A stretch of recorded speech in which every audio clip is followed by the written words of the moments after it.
Welcome to our channel దాయిముష్ education. ఈరోజు మనం మే 8వ తారీఖు నుంచి 10వ తారీఖు వరకు గల ఇంపార్టెంట్ కరెంట్ అఫైర్స్ కాంపిటేటివ్ ఎగ్జామ్స్కి ఉపయోగపడే విధంగా అయితే క్లుప్తంగా తెలుసుకుందాం. గిఫ్ట్ సిటీలో అనుబంధ సంస్థను స్థాపించడానికి ఏ సంస్థ ఆర్బీఐ అనుమతిని పొందింది? Answer D, REC limited. REC limited విద్యుత్ మంత్రిత్వ శాఖ ఆధ్వర్యంలోని సంస్థ. గాంధీనగర్లో ఉన్న గుజరాత్ ఇంటర్నేషనల్ ఫైనాన్స్ టెక్ సిటీలో అనుబంధ సంస్థగా స్థాపించడానికి భారతీయ రిజర్వ్ బ్యాంక్ ఆర్బీఐ నుంచి ఇటీవల ఆమోదం పొందింది. యునైటెడ్ స్టేట్స్లోని ఏ రాష్ట్రాన్ని హెల్లో హామర్ స్టేట్ అని పిలుస్తారు? Answer D, Alabama.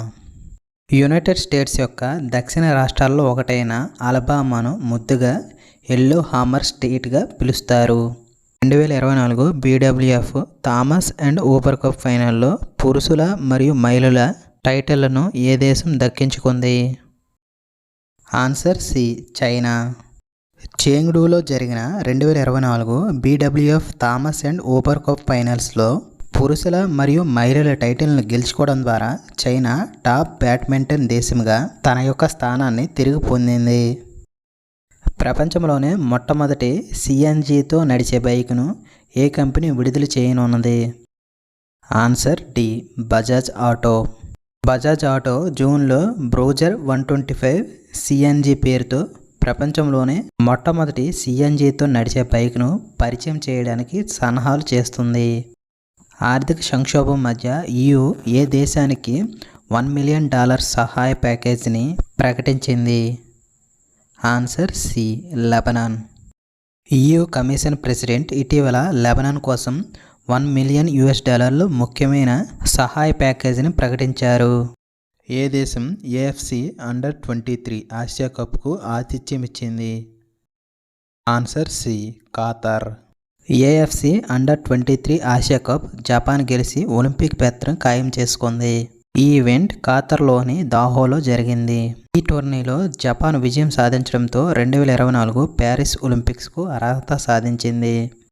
ఫ్రాంక్ రాడ్జ్ ఏ కంపెనీకి దశాబ్దం పాటు CEOగా ఉన్నారు? Answer D, Boeing. మే 3, 2024న 92 సంవత్సరాల వయసులో మరణించిన ఫ్రాంక్ రాడ్జ్ 1986 నుంచి 1996 వరకు బోయింగ్కు చీఫ్ ఎగ్జిక్యూటివ్ ఆఫీసర్గా నాయకత్వం వహించారు. యూనిసెఫ్ ఇండియా జాతీయ రాయబారిగా ఎవరు నియమితులయ్యారు? Answer D, Kareena Kapoor Khan. Kareena Kapoor Khan UNICEF భారతదేశానికి జాతీయ అంబాసిడర్గా నియమితులయ్యారు. కచ్ అజ్రాక్ దేనికి ప్రసిద్ధి చెందింది మరియు ఇటీవల భౌగోళిక సూచిక GI ట్యాగ్ని సంపాదించింది? ఆన్సర్ బి, సాంప్రదాయ టెక్స్టైల్ క్రాఫ్ట్. కచ్ అజ్రాక్ అనేది ఒక సాంప్రదాయ వస్త్ర క్రాఫ్ట్. దాని యొక్క క్లిష్టమైన డిజైన్లు మరియు గొప్ప సాంస్కృతిక వారసత్వానికి ప్రసిద్ధి చెందింది. ఇటీవల ఇది ప్రతిష్టాత్మకమైన జియోగ్రాఫికల్ ఇండెక్స్ GI సర్టిఫికెట్ను అందుకుంది. భారతదేశపు 1వ వాణిజ్య MCU చిప్ను ఏ కంపెనీ ప్రారంభించింది? ఆన్సర్ ఏ, మైండ్ గ్రోవ్. మైండ్ గ్రోవ్ ఇటీవలే భారతదేశపు మొట్టమొదటి వాణిజ్యపరమైన అధిక పనితీరు గల SOC సురక్షిత IoTని ప్రారంభించింది. ప్రపంచ ఆస్తమా దినోత్సవాన్ని 2024 ఎప్పుడు జరుపుకుంటారు? ఆన్సర్ ఏ, మే 7. ప్రపంచ ఆస్తమా దినోత్సవం 2024 మే 7న జరుపుకుంటారు. ప్రపంచ ఆస్తమా దినోత్సవం ఈ సంవత్సరం యొక్క థీమ్ ఆస్తమా ఎడ్యుకేషన్ ఎంపవర్స్.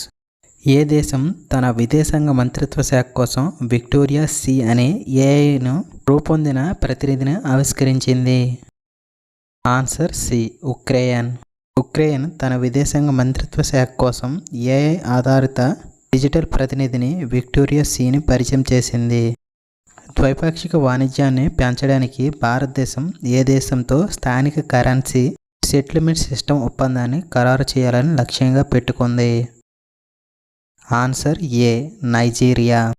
భారతదేశం మరియు నైజీరియా ద్వైపాక్షిక వాణిజ్యాన్ని పెంపొందించడానికి స్థానిక కరెన్సీ సెటిల్మెంట్ సిస్టమ్ ఒప్పందాన్ని ఖరారు చేసేందుకు కృషి చేస్తున్నాయి. ఒప్పందం 2వ భారతదేశం నైజీరియా జాయింట్ ట్రేడ్ కమిటీ సెషన్లో చర్చించబడింది. భారతదేశంలో ఆదాయ ఆధారిత ఫైనాన్స్ స్టార్టప్ కోసం ఇటీవల ఏ కంపెనీ మొట్టమొదటి ఎన్బిఎఫ్సి లైసెన్స్ను పొందింది? ఆన్సర్ సి గెట్ వ్యాంటేజ్ ఆదాయ ఆధారిత ఫైనాన్స్ ఆర్బీఎఫ్లో అగ్రగామి సంస్థ. భారతీయ రిజర్వ్ బ్యాంక్ ఆర్బీఐ నుంచి ఎన్బిఎఫ్సి లైసెన్స్ను పొందడం ద్వారా ఒక ముఖ్యమైన మైలురాయిని సాధించింది. స్టార్ లైనర్ యొక్క మొదటి సిబ్బందితో కూడిన విమానంలో ఆమె 3వ అంతరిక్ష యాత్రకు ఎవరు సిద్ధమయ్యారు? Answer D Sunita Williams. భారత సంతతికి చెందిన వ్యోమగామి సునీత విలియమ్స్ బుచ్ విల్మోర్తో కలిసి స్టార్ లైనర్ యొక్క ప్రారంభ సిబ్బంది విమానంలో తన 3వ అంతరిక్ష యాత్రకు సిద్ధమవుతున్నారు. ఈ యాత్ర మే 7వ తేదీన షెడ్యూల్ చేయబడింది.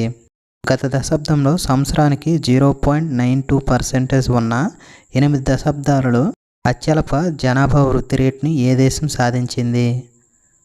ఆన్సర్ డి నేపాల్ ఇటీవల 8 దశాబ్దాల్లో అత్యల్ప జనాభా వృద్ధి రేటును నివేదించింది.